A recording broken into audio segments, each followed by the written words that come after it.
Welcome to spiritual girl Tamil. இது ஆன்மீக தேடலின் பாதை. இன்னைக்கு ஆஸ்ட்ரோ டீடைல்ஸ் பார்ட் 3ல 9 கிரகணங்கள் பற்றி பார்க்க போகிறோம். 9 கிரகணங்கள் அப்படிங்கிறது சூரியன், சந்திரன், செவ்வாய், புதன், குரு, சுக்கிரன், சனி, ராகு, கேது.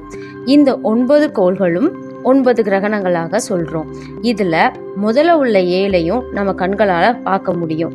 ராகு கேதுவை பார்க்க முடியாது. இதில் ஹீரோவாக இருக்கிறது நம்மளோட சந்திரன் தாங்க.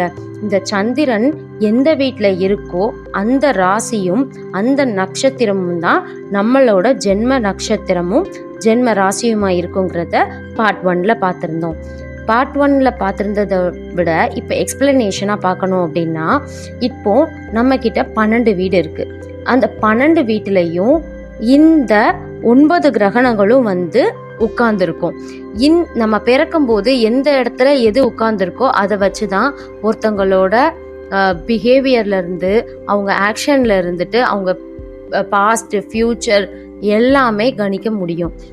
அப்படிப்பட்ட ஒரு முக்கியமானது தான் இந்த கிரகணங்கள். இப்போ இந்த கிரகணங்களுக்கு எப்படி வீடெல்லாம் கிடைச்சிச்சு அப்படிங்கிறத ஒரு குட்டி கதையாக பார்க்கலாம்.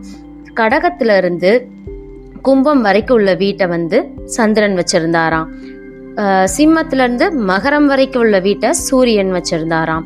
அப்போ இந்த 2 வீடும் இவங்கெல்லாம் 2 பேரும் இவ்வளோ இதை ஆக்குபை பண்ணதுனால மீதி எல்லாரும் வீடு இல்லாமல் இருந்திருக்காங்க. அப்போ புதன் சந்திரன் கிட்ட எனக்கு ஒரு வீடு தாயேன்னு கேட்டாராம்.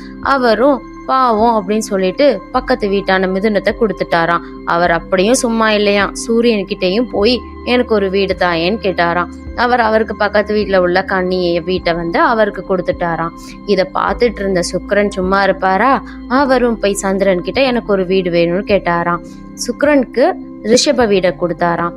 திரும்பி அவர் அங்கேயும் சூரியன் கிட்டையும் வீடு வேணும்னு கேட்டாராம். சூரியனும் துலாம் வீட்டை கொடுத்துட்டாராம். பார்த்துட்டு இருந்த செவ்வாய் சும்மா இருப்பாரா? அவரும் போய் சந்திரன் கிட்ட வீடு கேட்டு மேஷமும் சூரியன் கிட்ட வீடு கேட்டு விருச்சிகமும் வாங்கிட்டாராம். குருவும் பார்த்துக்கிட்டே இருந்திருக்காரு, நமக்கும் வீடு வேணும், 2 பேர்கிட்டையும் போயிடுவோன்னு சொல்லிட்டு சந்திரன்கிட்ட போய் மீனத்தையும் சூரியன் கிட்ட போய் தனுஷ் வீட்டையும் வாங்கிட்டாராம். சனி என இழிச்சு வயரா? அவரும் போய் சந்திரன் கிட்ட கும்பத்தையும் சூரியன் கிட்ட மகரத்தையும் வாங்கிட்டாராம். எல்லா வீட்டையும் வாங்கி முடிச்ச பிறகு கடைசியாக தான் ராகு கேது போனாங்களாம். அவங்களுக்கு வீடு இல்லையா. ஸோ என்ன பண்ணாராம் நம்ம சூரியனும் சந்திரனும், நீ எந்த வீட்டில் இருக்கியோ அந்த வீடையே உனக்கு சொந்தமாக்கிக்கோன்னு சொன்னாராம். அதனால உங்க கட்டத்தில் ராகு கேது எந்த இடத்துல இருக்கோ அதுதான் அவங்களோட வீடு.